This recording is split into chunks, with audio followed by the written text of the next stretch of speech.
त्वा गणपतिगुं हवामहे कविं कवीनामुपमश्रवस्तमं ज्येष्ठराजं ब्रह्मणस्पद आनशृण्वन्नोतिभिः सेदसादनं श्रीमहागणाधिपतये नमो नमः।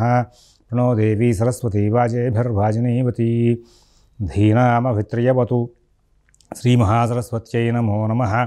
आदित्याय च सोमाय मंगलाय बुधाय च गुरुशुक्रशनिभ्यश्च राहवे केतवे नमः। ప్రేక్షకులకు శుభోదయం। ఈరోజు జనవరి 20వ తేదీ శనివారం। ఈరోజున పంచాంగం వివరాలు చూద్దాం। స్వస్తి శ్రీ చాంద్రమాన శ్రీ శోభకృతనామ సంవత్సరం ఉత్తరాయణం హేమంత ఋతువు పుష్యమాసం శుక్లపక్షం దశమి రాత్రి 10:07 వరకు ఉంది। కృత్తికా నక్షత్రం తెల్లవారితే ఆదివారం అనగా 5:35 వరకు ఉంది। వర్జ్యం సాయంత్రం 5:54 నుంచి 7:25 వరకు ఉంది। అమృత ఘడియలు రాత్రి 2:50 నుంచి 4:29 వరకు ఉన్నాయి। ఉదయం దుర్ముహూర్తం 6:35 నుంచి 8:07 వరకు ఉంది। అలాగే సిజేరియన్ ఆపరేషన్ ప్రిపేర్ అయ్యే వాళ్ళకి పగలు 12 గంటల సమయం అనుకూలంగా ఉంది। రేపటి రోజున సిజేరియన్ ఆపరేషన్ ప్రిపేర్ అయ్యే వాళ్ళకి పగలు 12 గంటలకి సమయం అనుకూలంగా ఉంది। ఈరోజు మనకున్నటువంటి ఈ గ్రహచారాన్ని పరిశీలిస్తే చంద్రగురువులు మేషంలో, కేతువు కన్యలో, కుజ శుక్ర బుధ ధనస్సులో, రవి మకరంలో, శని కుంభంలో, రాహు మీనంలో ఉన్నారు। మంత్ర ఉపాసనలు, అలాగే మనం చేసిన హోమాలు, అలాగే మనం చేసేటువంటి ఏదైనా పుణ్యకార్యాలు సిద్ధించాలి అంటే ఈ ఉత్తరాయణం అంతా కూడా విశేషం। ఆగమ సంబంధమైన అంటే దేవాలయ సంబంధమైన నిర్మాణం, ప్రతిష్టలు ఇట్లాంటి వాటికి ఉత్తరాయణం చాలా విశేషం। ఇదేంటండి 22వ తారీఖు నాడు రామ జన్మభూమి అక్కడ ప్రతిష్ఠ చేస్తున్నారు అని చెప్పి అందరూ అనుకుంటున్నారు, పుష్యమాసం కదా అనేటువంటి సందర్భంలో ఇక్కడ చాలా మంచి విశేషం ఏంటంటే ఉత్తరాయణం మకర సంక్రమణం జరిగింది కదా, మర్నాడు కనుమ పండుగ అనుకున్నాం కదా, ఇంకా ఆ రోజు నుంచి ప్రారంభం చేసి ఉత్తరాయణం సంకల్పం చెప్పామంటే అక్కడి నుంచి ఉన్నటువంటి 180 రోజులు కూడా చాలా విశేషం। ప్రతిష్టా కార్యక్రమాలకి చాలా విశేషం, అక్కడ ఎటువంటి దోషం ఉండదు। ఇప్పుడు ఈ సీజన్లో గురువు మేషంలో ఉన్నాడు కాబట్టి అక్కడ గురువుతో సంబంధమైనటువంటి లగ్నాలని చూసుకుని వాళ్ళు ముహూర్తాలు నిర్ణయం చేశారు। అందువల్లనే యజ్ఞాలు కూడా అంటే ఈ సోమయాగం అని, పౌండ్రేగం అని, తర్వాత మళ్ళీ చైనం అని ఇట్లాంటివన్నీ చేసేటువంటి వాళ్ళందరూ కూడా ఈ ఉత్తరాయణం రాగానే దీక్షలు ప్రారంభం చేసేస్తారు। అది కాకుండా మనం కూడా ఏదైనా ఒక దీక్షగా ఒక మంత్రాన్ని అనుష్ఠించాలి అనుకుంటే ఈ ఉత్తరాయణం చాలా విషయం। అదేంటంటే శివదీక్షలు, అయ్యప్ప దీక్షలు, మరి భవాని దీక్షలు అన్నీ దక్షిణాయనంలో అవుతాయండి। అవి వ్రతాలు, భగవంతుడిని విగ్రహం పెట్టుకుని అర్చన చేసేటువంటి విషయాల్లో ఉన్నటువంటి దీక్షలు అవన్నీ కూడా। ఇక్కడ మంత్రోపాసనలు, ఈ ఉత్తరాయణంలో మంత్రోపాసనకు సంబంధించినటువంటి సందర్భాలని కూడా చాలా విశేషంగా అనుగ్రహిస్తూ ఉంటాయి। కాబట్టి ఎవరైనా కొన్నాళ్ళ పాటు విష్ణు సహస్రనామం రోజు 11 సార్లు పారాయణ చేద్దాం, స్వామివారి అనుగ్రహం లభిస్తుంది। లేకపోతే ఏదైనా ఒక దక్షిణామూర్తి స్తోత్రాన్ని దీక్షగా కొన్నాళ్ళ పాటు ఒక రోజు 108 సార్లు పారాయణ చేద్దాం, పిల్లలకి చదువు విషయంగా అనుకూలిస్తుంది అనుకున్న వాళ్ళందరూ కూడా ఈ ఉత్తరాయణంలో ఒక్క నిమిషం కూడా వృధా చేయకుండా దాన్ని సొమ్ము చేసుకోవాలి। అలాంటి దీక్షలకు ఇది బాగా ఉపయోగపడేటువంటి అంశం। అందరూ కూడా ఒకసారి భగవన్నామం చేస్తే ఈ రోజు ఉన్నటువంటి గ్రహచారం ఆధారంగా 12 రాశుల యొక్క గోచార ఫలితాలు తీసుకుందాం। ఓం శివరామ గోవింద నారాయణ మహాదేవ, ఓం శివరామ గోవింద నారాయణ మహాదేవ, ఓం శివరామ గోవింద నారాయణ మహాదేవ। మేషరాశి,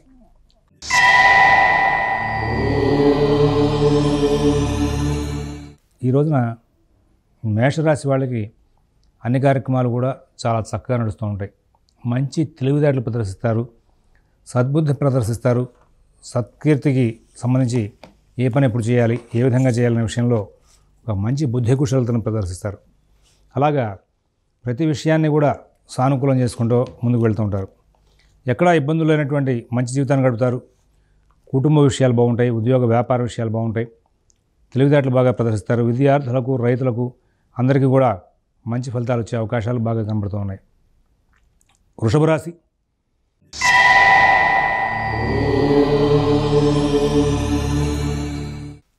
ఈ వృషభ రాశి వాళ్ళు ఈ రోజున ప్రతి విషయాన్ని కూడా చాలా చక్కగా నడుపుకుంటూ ముందుకు వెళ్తారు। ఎక్కడా ఇబ్బందులు లేనటువంటి మంచి ఫలితాలు ఉంటూ ఉంటాయి। అయితే వ్యయంలో చంద్రుడు, గురువు చేరారు, ఇది కొంచెం ఇబ్బందికరమా అంటే ఇబ్బందికరమనే చెప్పాలి। ఎందుకంటే వీళ్ళు ప్రతి విషయాన్ని కూడా వెనకలాగుతూ ఉంటారు। ధన వ్యయాన్ని బాగా చేస్తూ ఉంటారు, ప్రయాణ చికాకులు తీసుకొస్తారు, వాహనాలు నడిపే విషయంలో చికాకులు తీసుకొస్తారు. కాబట్టి ఇక్కడ కొంచెం సమస్యాత్మకమైనటువంటి ఫలితాంశాలు ఎదురయ్యే అవకాశం వస్తుంది. కుటుంబ విషయాల్లో, ఉద్యోగ వ్యాపార విషయాల్లో, ఆర్థిక ఆరోగ్య విషయాల్లో సహజమైనటువంటి పరిస్థితి బాగానే ఉంటుంది. కానీ ఇక్కడ మీరు ప్రతి విషయంలోనూ కూడా బహుశ్రద్ధ జాగ్రత్త కనబరుస్తూ ముందుకు వెళ్ళాల్సిన అవసరాలు బాగా ఎక్కువగా ఉన్నాయి.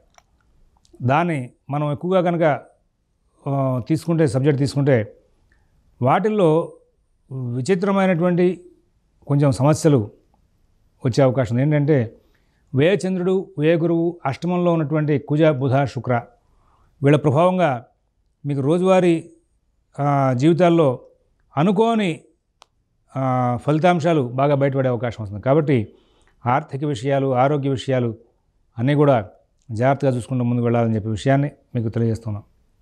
మిత భాషణ, ఓర్పు, నేర్పు ఇవన్నీ కూడా ప్రత్యేకమైనటువంటి జాగ్రత్తలతో నడుపుకుంటూ ముందుకు వెళ్ళాల్సిన అవసరం ఉంది. ప్రతి విషయంలో ఓర్పు, నేర్పు ప్రదర్శించాలి. దానికి కూడా మీరు ప్రత్యేకమైన ప్రయత్నం చేయాలి. అలా చేస్తేనే మీరు సక్సెస్ఫుల్గా ముందుకు వెళ్ళే అవకాశాలు వస్తాయి. మిథున రాశి.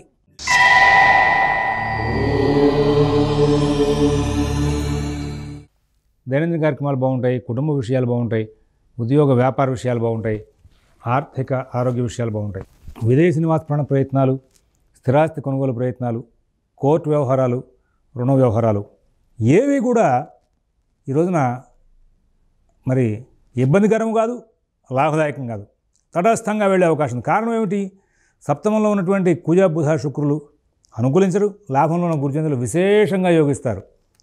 ఈ కారణాల చేత మీరు చాలా పనులు సానుకూలం చేసుకుంటూ ముందుకు వెళ్ళడానికి కృషి చేస్తారు. కానీ ఫలితాంశాలు ఇవి కూడా ఫైనల్ అవ్వవు. దాని మూలంగా మీకు లాభదాయకమైన ఫలితాలు వస్తాయని చెప్పడానికి కూడా అవకాశం ఉంది. కానీ స్తబ్దుగా నడిచే అవకాశాలు బాగా ఉన్నాయి. కర్కాటక రాశి.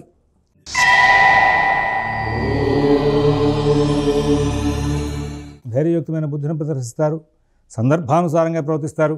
ఏ పని ఎప్పుడు చేయాలి, ఎలా చేయాలి, ఎక్కడ చేయాలి అనే విషయంలో బాగా గొప్పదైనటువంటి ఫలితాంశాన్ని ప్రదర్శిస్తారు. అలాగా మంచి ఫలితాలు తీసుకుంటూ ముందుకు వెళ్ళే అవకాశాలు వస్తాయి. కుటుంబ విషయాలు బాగుంటాయి, ఉద్యోగ వ్యాపార విషయాలు బాగుంటాయి, ఆర్థిక ఆరోగ్య విషయాలు బాగుంటాయి, విదేశీ నివాస ప్రయత్నాలు, స్థిరాస్తి కొనుగోలు ప్రయత్నాలు, కోర్టు వ్యవహారాలు, రుణ వ్యవహారాల్లో కూడా మంచి ఫలితాలు ఉంటాయి.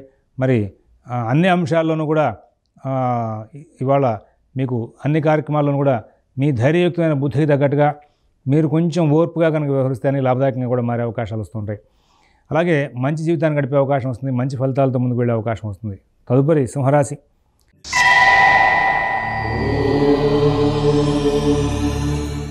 ప్రతి విషయం బాగా అనుకూలంగా ఉంటుంది. మరి కుటుంబ విషయాలు బాగుంటాయి, ఉద్యోగ వ్యాపార విషయాలు బాగుంటాయి, ఆర్థిక ఆరోగ్య విషయాలు బాగుంటాయి, విదేశీ నివాస ప్రయత్నాలు, స్థిరాస్తి కొనుగోలు ప్రయత్నాలు, కోర్టు వ్యవహారాలు, రుణ వ్యవహారాల్లో కూడా మంచి ఫలితాలు ఉంటాయి. అందరూ కూడా బాగా అనుగ్రహిస్తారు. అన్ని కార్యక్రమాల్లోనూ కూడా విజయాలు సాధించే అవకాశం ఉంది. మొత్తం మీద ఈ రోజున చాలా ఉత్తమమైనటువంటి ఫలితాలు తీసుకుంటూ ముందుకు వెళ్ళే అవకాశం వస్తుంది. కన్యా రాశి.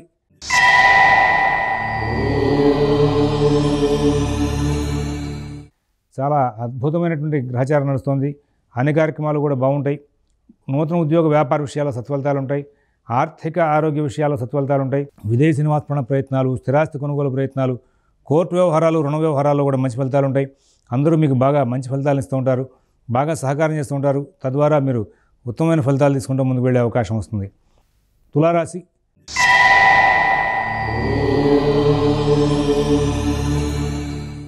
చాలా చక్కగా పనులన్నీ కూడా ముందుగా ఆలోచించి ఎప్పుడు ఏ పని చేయాలి, ఏ విధంగా ప్రవర్తించాలి అనేటువంటి చక్కటి దృష్టితో ముందుకు వెళ్ళే అవకాశం ఉంది. కుటుంబ విషయాలు, ఉద్యోగ వ్యాపార విషయాలు, ఆర్థిక ఆరోగ్య విషయాల్లో కూడా ఈ రోజున సమస్యలు ఏమైనా ఉంటే వాటన్నిటిని కూడా దాటుకుంటూ ముందుకు వెళ్ళే అవకాశం వస్తుంది. అన్ని పనులు కూడా చాలా చక్కగా నడుపుకుంటూ ముందుకు వెళ్ళే అవకాశం వస్తుంది. వృశ్చిక రాశి.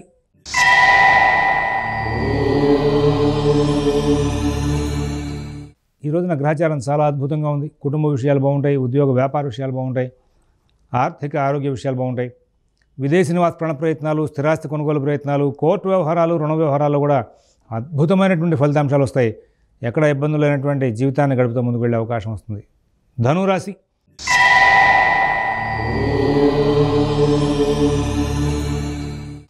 నూతన ఉద్యోగ వ్యాపార విషయాలు బాగుంటాయి. ఆర్థిక ఆరోగ్య విషయాలు బాగుంటాయి. విదేశీ నివాస ప్రాణ ప్రయత్నాలు, స్థిరాస్తి కొనుగోలు ప్రయత్నాలు, కోర్టు వ్యవహారాలు, రుణ వ్యవహారాల్లో మంచి ఫలితాలు ఉంటాయి. అందరూ బాగా సహకారాన్ని అందిస్తూ ఉంటారు. ప్రతి విషయంలోనూ కూడా విజయాలు సాధిస్తారు. ప్రతి కార్యక్రమాన్ని కూడా కూలంకషంగా పరిశీలిస్తారు. కానీ ఈ రోజున పాత సమస్యలు, ఆరోగ్య సమస్యలు కనుక ఏమైనా ఉంటే అవి తిరగబెట్టే అవకాశం వస్తుంది. కాబట్టి ఆరోగ్య సమస్యలు మళ్ళీ తిరగబెట్టకుండా ఉండడానికి వీలుగా జాగ్రత్తలు తీసుకోవాలి. నూతన ఉద్యోగ వ్యాపార విషయాల్లో జాగ్రత్తలు తీసుకోవాలి. ఆర్థిక ఆరోగ్య విషయాల్లో జాగ్రత్తలు తీసుకోవాలి. పాత సమస్యలు తిరగబెట్టకుండా జాగ్రత్తలు తీసుకోవాలని చెప్పి సూచిస్తున్నాం. మకర రాశి.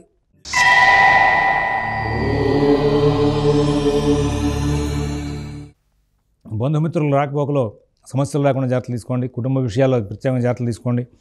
ఉద్యోగ వ్యాపార విషయాల్లో మీరు చాలా జాగ్రత్తలు పాటించాలి. ఆర్థిక ఆరోగ్య విషయాల్లో కూడా ప్రత్యేకమైన శ్రద్ధ, జాగ్రత్త కనబరచాలి. విదేశీ నివాస ప్రాణ ప్రయత్నాలు, స్థిరాస్తి కొనుగోలు ప్రయత్నాలు, కోర్టు వ్యవహారాలు, రుణ వ్యవహారాలు కూడా మరి ఫలితాంశాలని జాగ్రత్తగా నడుపుకుంటూ ముందుకు వెళ్ళాలన్న అంశాలు బాగా గమనించుకోవాలి. విదేశీ నివాస ప్రాణ ప్రయత్నాలు, స్థిరాస్తి కొనుగోలు ప్రయత్నాలు, కోర్టు వ్యవహారాలు, రుణ వ్యవహారాల్లో కూడా మీరు ప్రత్యేకమైన శ్రద్ధ, జాగ్రత్త కనబరుస్తూ ముందుకు వెళ్ళాలని చెప్పి సూచన చేస్తున్నాం. కుంభరాశి.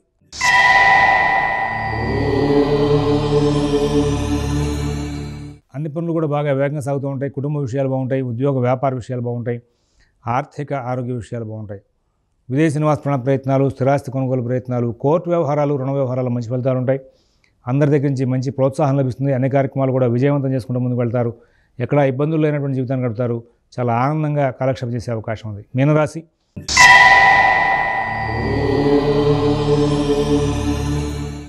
బహు శ్రద్ధ, జాగ్రత్త కనబరచాలి. ఎవరి వ్యవహారాలను ఎక్కువగా కలగజేసుకోవద్దు. మీ పనులు మీరు స్వయంగా చూసుకుంటూ ముందుకు వెళ్ళడం మంచిది. విదేశీ నివాస ప్రాణ ప్రయత్నాలు, స్థిరాస్తి కొనుగోలు ప్రయత్నాలు, కోర్టు వ్యవహారాలు జాగ్రత్తగా చూసుకోవాల్సిన అవసరం ఉంది. స్వస్తి ప్రజాభ్యః పరిపాలయంతాం న్యాయేన మార్గేణ మహేన్ మహేషాః.